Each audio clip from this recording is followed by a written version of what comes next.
Bismillahirrahmanirrahim. Assalamualaikum warahmatullahi wabarakatuh.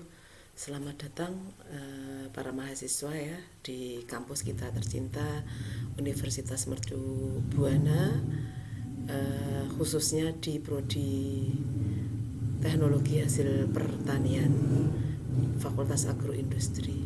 Semoga saudara kerasan dan nanti saudara juga bisa lulus tepat waktu. Dan berikutnya kalau kerja pun saudara juga bisa memperoleh pekerjaan sesuai dengan harapan, dan yang penting barokah untuk semuanya. Nah, untuk pertama ini kita kenalkan dulu ya. Jadi saya Ibu Umul Aiman, latar belakang saya biologi dari Fakultas Biologi Universitas Gadjah Mada. Nah, ditugaskan di sini itu pada prodi agroteknologi. Tapi karena seperti yang saya sampaikan backgroundnya saya di biologi, maka saya juga diberikan tugas oleh universitas, khususnya Fakultas Agroindustri, untuk mengajar di dua prodi THB dan peternakan pada mata kuliah. Kalau THB biologi dasar yang sekarang kita pelajari, nanti di peternakan ada biologi umum. Kemudian berikutnya pada semester 3 nanti kita semester 2 atau 3 ya, 2 kita akan bertemu lagi pada kuliah pada praktikum mikrobiologi pertanian, begitu ya. Jadi nanti kita ketemu lagi di praktikum mikrobiologi.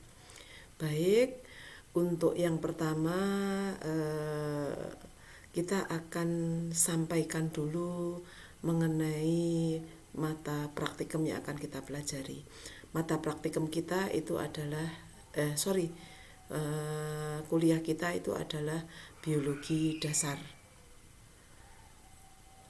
Jadi sesuai dengan namanya, biologi itu adalah dari kata bios dan logos. Jadi yang akan kita pelajari adalah ilmu yang berkait dengan ilmu yang mempelajari dengan hal-hal yang berkait dengan makhluk hidup, gitu ya. Jadi biologi tadi sudah saya sampaikan, bios itu hidup, logos itu ilmu.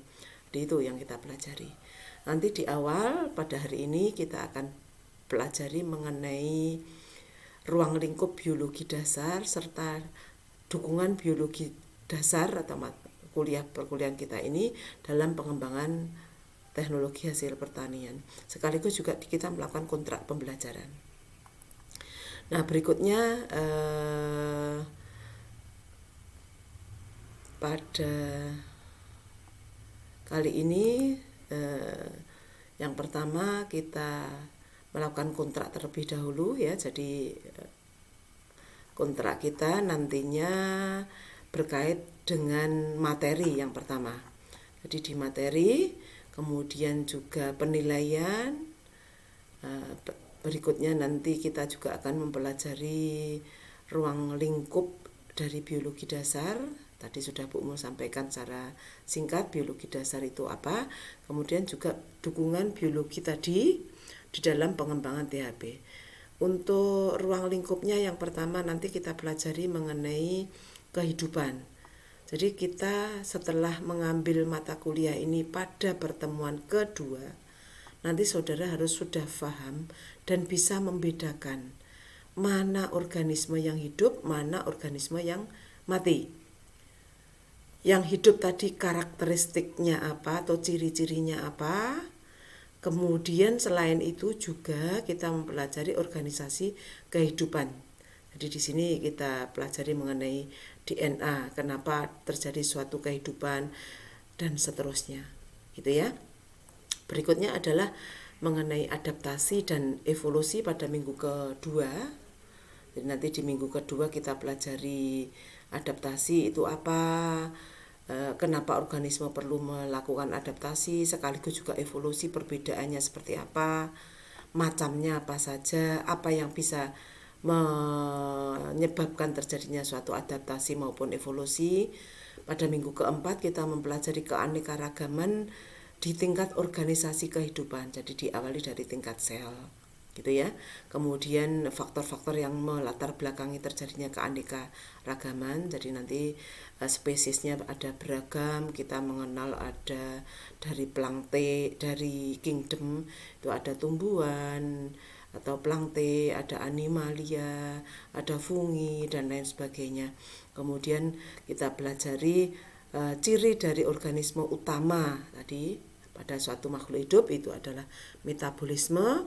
Nanti definisi metabolisme apa, fungsi bagi kehidupan itu apa, dan metabolisme tadi ada sintesis atau yang disebut dengan anabolisme, ada pula yang disebut dengan katabolisme. Masing-masing itu seperti apa, fungsinya bagi kehidupan apa.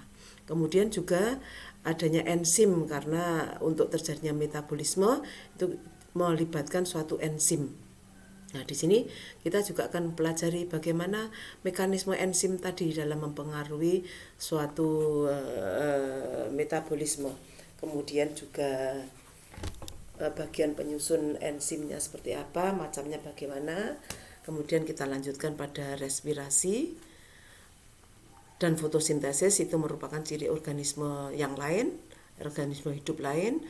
Kemudian pada pertemuan ke-7 kita mempelajari pewarisan sifat, yang lebih khusus sebetulnya dipelajari oleh suatu ilmu genetika. Tetapi kita pada materi biologi dasar kita akan mempelajari sebagian kecil, utamanya berkait dengan pewarisan sifat. Kenapa suatu organisme atau keturunan atau seorang anak itu bisa mirip dengan orang tuanya? Kenapa di sana ada bagian yang persis dari orang tuanya, kemudian ada bagian yang antaranya, misalnya katakanlah misalnya saja ya, orang tuanya berkulit hitam, yang satu berkulit putih, terus kemudian kok anaknya berkulit sawo matang dan lain sebagainya. Itu contoh saja. Kemudian juga DNA atau gen, termasuk kromosom dan genom.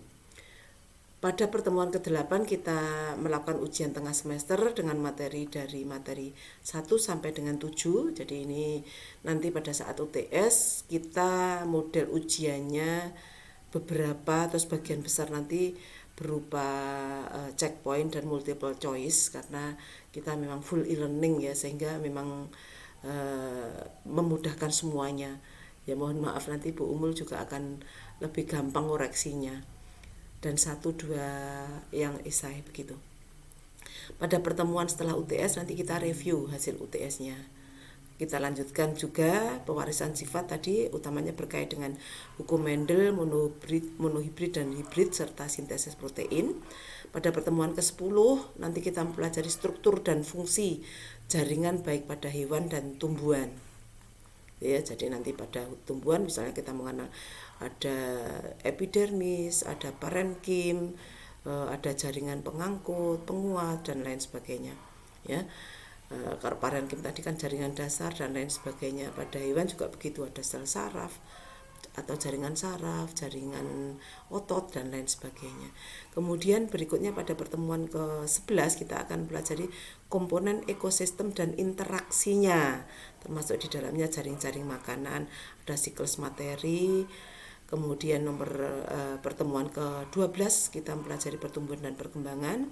Kita mempelajari apa itu pertumbuhan, apa itu perkembangan, faktor-faktor yang mempengaruhi pertumbuhan itu apa, perbedaan antara perkembangan apa, dan seterusnya. Pertumbuhan dan perkembangan yang akan kita pelajari itu juga pada tumbuhan, hewan maupun pada manusia.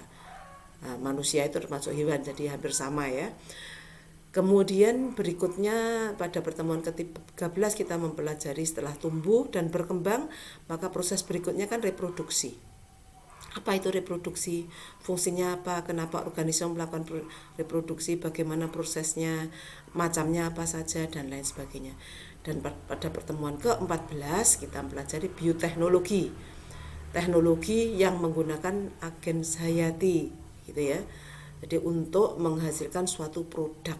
Nah, nanti kita akan pelajari di sini. Kita mengenal ada transgenik dan lain sebagainya, termasuk fermentasi. Itu kan juga memanfaatkan agen hayati ya, dan aplikasinya. Nah, pada pertemuan sebelum UAS atau pertemuan ke-15 kita melakukan studi jurnal ya. Jadi kita mencoba belajar atau melihat beberapa jurnal yang berkait dengan isu-isu perkembangan teknologi hasil pertanian dengan keterlibatannya biologi. Nanti saudara di sini akan presentasi begitu ya. Beberapa nanti bisa kita tunjuk atau nanti sukarela saudara siapa yang mau melakukan presentasi dan seterusnya nanti kita putuskan aja pada saat pertemuan ke-15. Semoga aja coronanya sudah usai ya, sehingga bisa dengan luring atau di kelas. Kemudian yang pertemuan terakhir nanti UAS itu materinya dari materi setelah UTS gitu ya. Jadi itu mengenai ruang lingkupnya. Nah, untuk berikutnya di sini sebelum ke kontrak ya, dukungan biologi dasar dalam pengembangan THP itu apa? Ya tentunya banyak ya. Jadi tadi dari awal Ibu sudah perkenalkan bahwa biologi itu ilmu yang mempelajari makhluk hidup. Sementara THP itu teknologi hasil pertanian. Jadi di sana yang diolah, yang proses itu kan juga berasal dari makhluk hidup. Ya tentu saja sangat-sangat berkait di sini. Gitu ya. Jadi misalnya dengan saudara memahami genetika bahwa ada pewarisan sifat. Oh, nantinya kalau saya bikin keripik pisang misalnya, harus diperhatikan varietasnya, harus diperhatikan sifat fisiologisnya. Kalau kita bikin keripik pisang, tapi pisang yang terlalu masak atau terlalu mentah, kan kualitasnya akan beda. Oh, pada saat saya bikin ini kok warnanya kuning, bagus, rasanya enak, awet. Wah, kok bikin berikutnya sama-sama kepoknya kok beda, misalnya dari pisang kepok begitu. Nah, ini kemungkinan varietasnya ternyata beda atau varietas sama dan lain sebagainya. Kalau cara perawatannya beda juga akan menghasilkan kualitas yang berbeda juga. Itu ya. Jadi contoh yang lain silahkan saudara gali lebih jauh apa peran biologi tadi dalam pengembangan THP. Yang pasti banyak sekali. Dan itu makanya ini taruh di semester 1 tentu harapannya memberikan dasar, memberikan landasan, memberikan pengetahuan awal untuk selanjutnya bisa digunakan dalam mengembangkan kuliah-kuliah atau materi-materi berikutnya yang nanti berimbas dengan lebih komprehensifnya pemahaman saudara berkait dengan teknologi hasil pertanian gitu ya. Jadi sehingga materi penjelasan dan dukungan biologi sudah selesai. Nah, berikutnya ke kontrak PBM. Tadi ini materinya sudah kita kontrakkan. Berikutnya adalah ke evaluasinya. Untuk evaluasi kita gunakan ada sesuai dengan template yang ada di e-learning ya. Itu ada 4 item atau 4 butir.